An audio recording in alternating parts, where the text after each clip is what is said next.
A warm welcome to you, our viewers, to this latest edition of the news in English on Rwanda Television. My name is Sarashan Hori. We'll begin with the headlines. Sheikh Musa Sindaigaya has been elected as Rwanda's new Mufti. Rwanda's VUP initiative has steadily seen an increase in its budget since its inception back in 2008, starting with 1 billion Rwandan francs and reaching the current figure of 67 billion Rwandan francs. The World Bank is ranking Rwanda third on the continent when it comes to rapid energy distribution initiatives and 11th globally, with 77% of all households now with electricity. And on the international scene, some of the last surviving World War II veterans will gather in Normandy, France next month to mark the 1944 Allied landings that began the country's liberation from Nazi German control.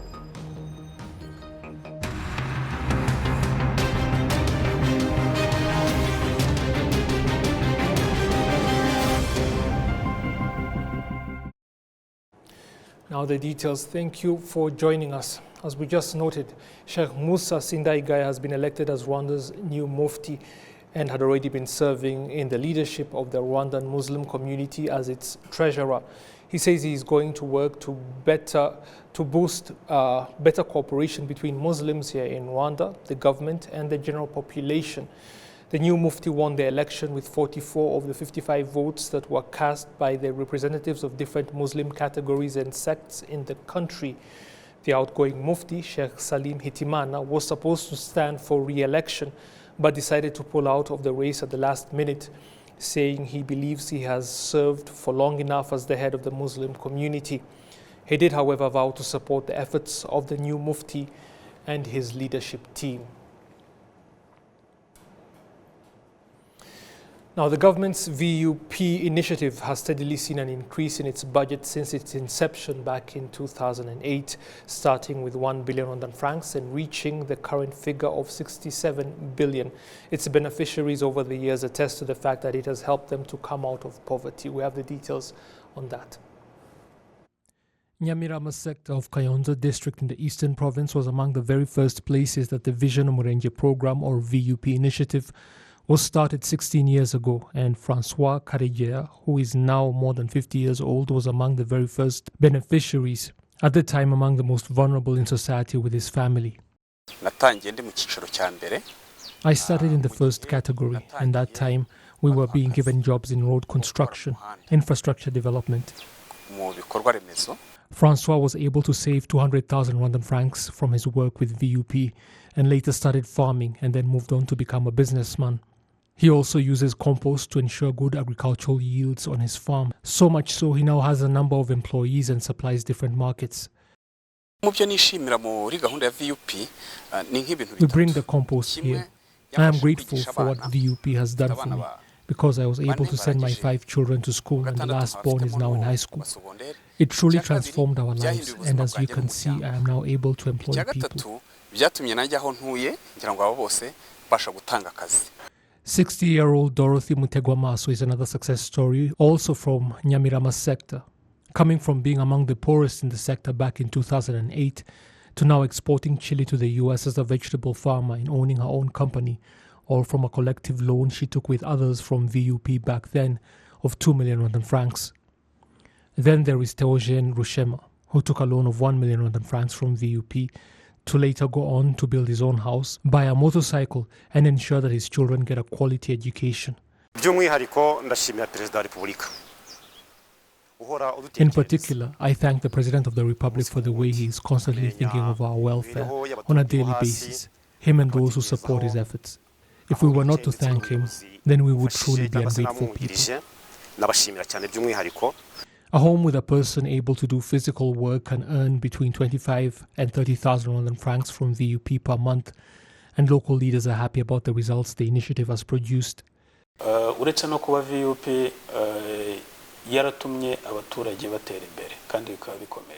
from VUP significantly changing the lives of its beneficiaries, it also brings about extensive infrastructure development in the district. When roads are constructed, trade increases. As an example, this year we are preparing terraces, and that means increased agricultural output because of less soil erosion.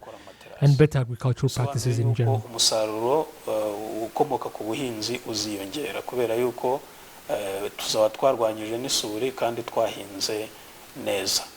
When VUP first began, it was operational in just 30 of the country's 416 sectors, and now it is present in every one of them. Its annual budget has since increased from 1 to 67 billion Rwandan francs. Rwanda's last poverty profile report was compiled back in 2017, and another will be released before the end of this year. But back then, 38.2% of the population was living below the poverty line, with 16% in extreme poverty. A vast improvement when you consider that in the year 2000, 60% of the population lived in poverty and 45% was in extreme poverty. There is every confidence that this latest report will indicate another significant reduction in those figures thanks to initiatives like VUP, because 2 years ago, the government introduced a graduation strategy within it to assist people to come out of poverty through their own active participation, using VUP and other programs that are just as effective. Every year, the government spends 14 billion Rwandan francs on supporting the most vulnerable families in society through VUP.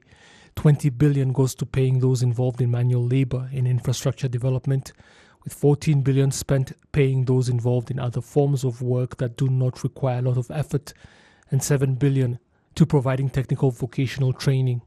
More than 400,000 families are currently being supported by the Vision Murenje program.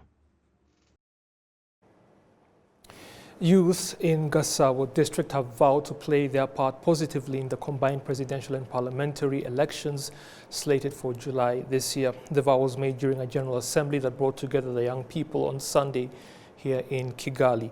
Those present made it clear that they are taking the elections seriously and have prepared themselves appropriately, with many going to cast their votes for the very first time this year. Local officials in the district say they have continued to sensitize young people about the general elections, telling them of their significance to the future of the country and that it depends on voting responsibly. Also present was the Executive Secretary of the National Electoral Commission, and he urged the youth not to take something as significant as the elections lightly. And presentations given to the 700 young men and women who are present representing Gasabo's many youths included that of Tito Rutarimara, the chairperson of the Rwanda Elders Advisory Forum, who called on them to use their strength and energy wisely as young people. 2 million people will be voting for the first time in July, many of them youths. Staying with the elections, the governing body of the PS Imberakuri party has approved a list of 80 candidates that will be vying for parliamentary seats on behalf of the party come July. The decision was made during the party's National Assembly that saw members converge from all parts of the country. It was also announced that PS Imberakuri will not be submitting a presidential candidate and will instead focus all of its efforts on the parliamentary elections. The party's chairperson also reiterated commitment to working with other political parties in the country for the sake of national development. PS Imberakuri is yet to formally submit its parliamentary candidates to the National Electoral Commission. Now, as we noted in the headlines, the World Bank is ranking Rwanda 3rd on the continent and 11th globally when it comes to rapid energy distribution initiatives, with 77% of all households here in Rwanda now with electricity, which many other countries remain at just between 30 and 50%. We have the details on that as well. Rwanda's aggressive energy distribution program has had remarkable results to beneficiaries, many of whom still describe conditions prior that are now hard to imagine, with electricity so widespread in the country. It used to be difficult for us to charge our phones or even get a haircut before we were given electricity in this area. Now the power lines come right up to my house and I have finished all of the internal installation. I am now waiting to be issued with a cash power meter, and then I will be able to light up my home. Since 2009, the World Bank has injected $1.3 billion into Rwanda's endeavor of electricity access to all of her citizens, with current projects worth $620 million. The results of the country's dedication to making this happen have been an inspiration globally. The electricity access rate in Rwanda increased rapidly compared to fellow least electrified countries. So among 20 countries in the same pool, none increased electricity access in the same way that Rwanda did.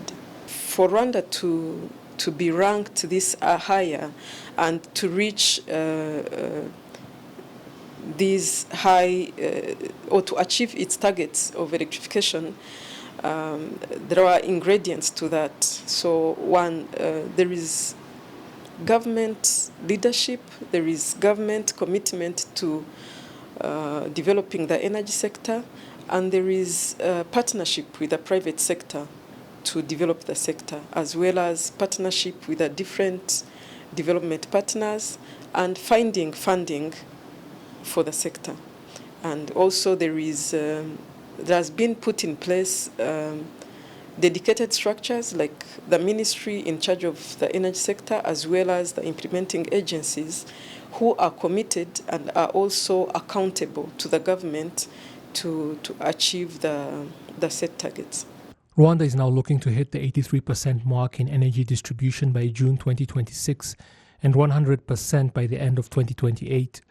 The country is also revamping the national grid, resulting in a reduction in lost energy from 21% in 2018 to the current figure of 16.9%. This is about the single phase, what we call single phase. It's some of the technology we use to connect. When we talk about the grid connections, we used to have some in some of the area in the country, the single phase connection. But among the projects we have in this Rwanda Universal Energy Access Program, we have also the project to upgrade the single phase to three phase, so that productive use also can benefit the use of the grid electricity, because in some cases the single phase cannot be able to run some of the big machines which are three phase, which are using three phase technologies. So among the purpose of the project is to upgrade, not only to provide access to those new connection, but also to upgrade the network. Where we have single phase and where we have old network, to make sure that the network are upgraded with the purpose to provide the reliable electricity to every Rwandan. As recently as 2010, only 10% of households in Rwanda had electricity, and now the figure is at 77.12%, or slightly more than 1.8 million homes, 22.67% of them using renewable energy sources, especially solar. Genocide survivors in Duba sector of Gasabo district are asking that a local mine that was once active before the genocide against the Tutsi be investigated for the possibility that it may contain the bodies of genocide victims, after reports that people were killed and thrown into it during the atrocities of 1994. The mine is 60 meters deep, and local officials say a feasibility study is required before any bodies that may be in it are extracted. It had originally been planned that efforts to extract the bodies would begin in January, but heavy rainfall hindered the operation, and it was decided that it would be wiser to wait for the dry season for safety reasons.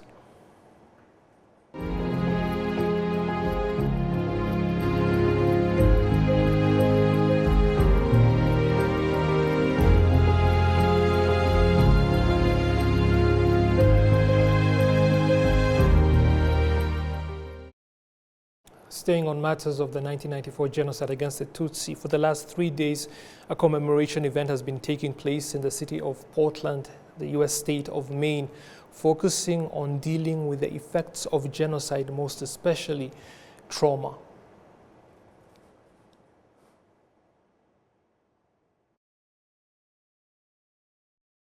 Organizers of the event have urged the world to learn from the lessons of the 1994 genocide against the Tutsi.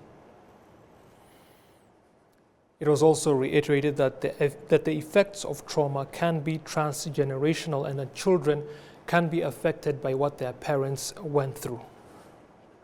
That this comes with awareness, to know that our children are experiencing the trauma in very much the same way, if not worse, because they don't have the context to connect it to.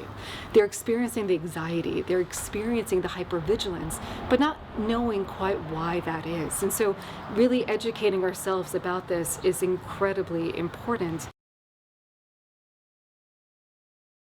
Now, as we noted just now, for the last 3 days, a commemoration event has been taking place in the city of Portland, in the U.S. state of Maine, focusing on dealing with the effects of genocide, most especially trauma. Children of genocide survivors share the same types of PTSD symptoms that we might share. So I see that in my children. I see that in children of Armenian survivors, and heard the stories of Rwandan survivors as well. Now, again, organizers of the event have urged the world to learn from the lessons of the 1994 genocide against the Tutsi in Rwanda. We stand in solidarity with you, the Rwandan community. We honor the victims and survivors. We recommit ourselves to the critical lesson that we must remain eternally vigilant against the racist ideologies and dehumanizing language that allows such atrocities to occur. Genocide can happen anywhere. Now, coming back here to Rwanda, the author Laurette Akariza has published a book by the title of Rebounds Transgenerational Resilience in Rwanda that shows how Rwandans were able to beat the odds and emerge from the ashes of the genocide.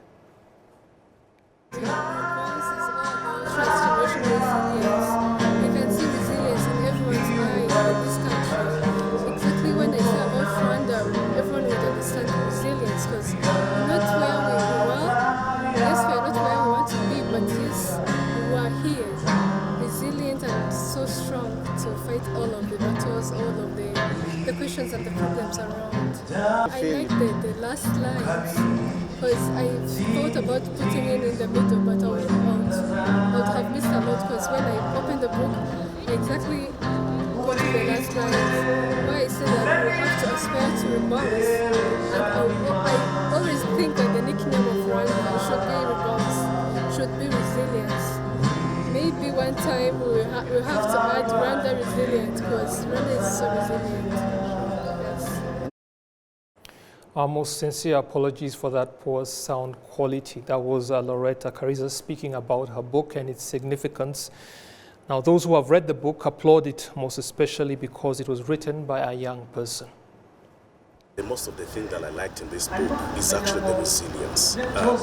Because Akariza have already wrote another book before that shows how we have the intergenerational transmission of trauma.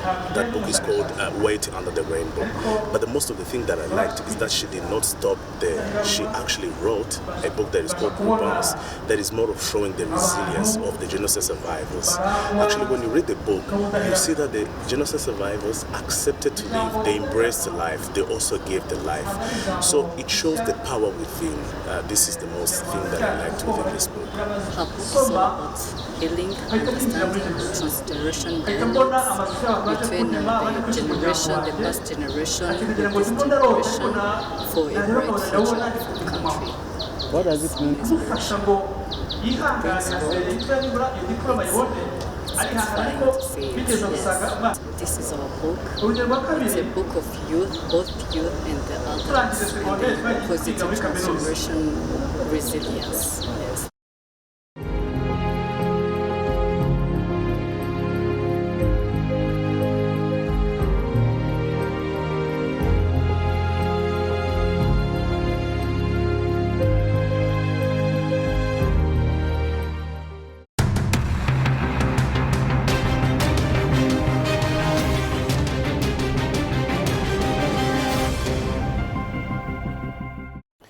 Now we're beginning a new week. I hope it will be great. I also hope you had a great weekend. I'll be seeing you soon again. Goodbye.